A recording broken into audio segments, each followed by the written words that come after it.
The Gospel of Mark chapter 13. As he was leaving the temple, one of his disciples said to him, "Master, look at the size of those stones. Look at the size of those buildings." And Jesus said to him, "You see these great buildings? Not a single stone will be left on another.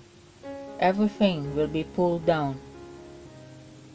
And while he was sitting on the Mount of Olives, facing the temple, Peter, James, John, and Andrew questioned him when they were by themselves.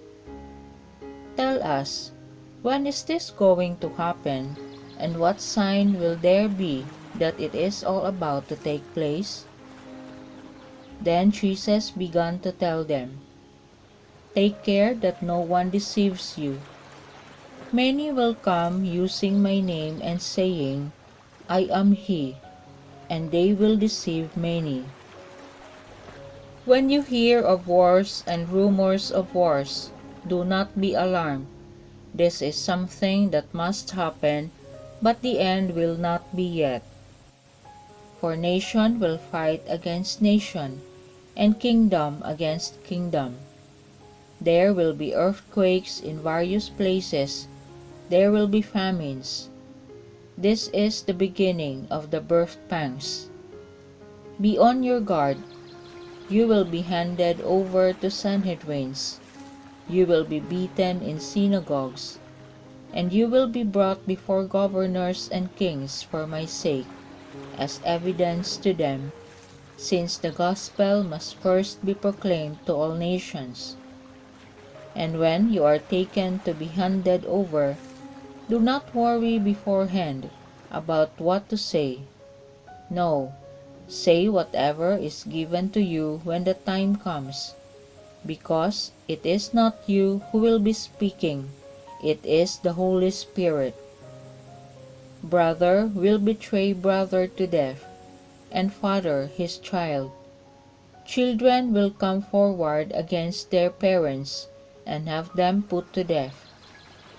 You will be universally hated on account of my name, but anyone who stands firm to the end will be saved. When you see the appalling abomination set up where it ought not to be, then those in Judea must escape to the mountains. If a man is on the housetop, he must not come down or go inside to collect anything from his house. If a man is in the fields, he must not turn back to fetch his cloak. Alas for those with child or with babies at the breast when those days come. Pray that this may not be in winter. For in those days there will be great distress, unparalleled since God created the world, and such as will never be again. And if the Lord had not shortened that time, no human being would have survived. But he did shorten the time for the sake of the elect whom he chose.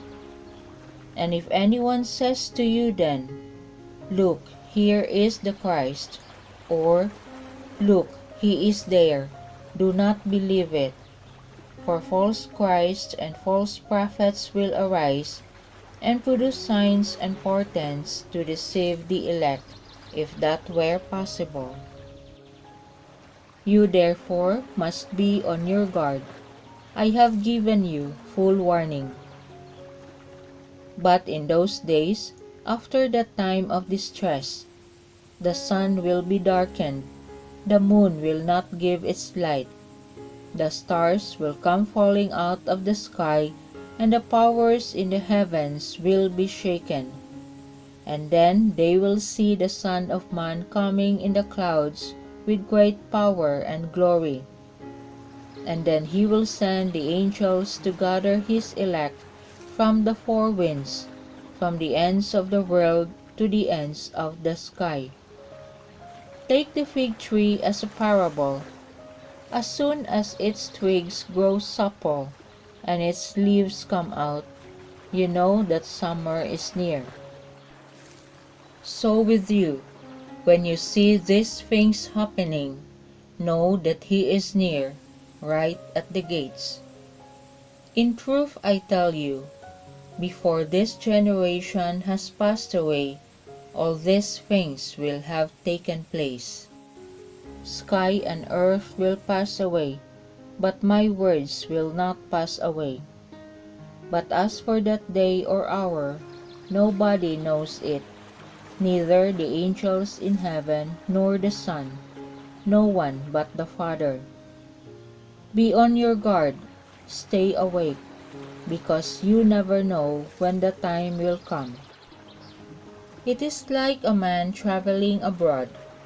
He has gone from his home and left his servants in charge, each with his own work to do, and he has told the doorkeeper to stay awake. So stay awake, because you do not know when the master of the house is coming, evening, midnight, cockcrow, or dawn. If he comes unexpectedly, he must not find you asleep. And what I am saying to you, I say to all, stay awake.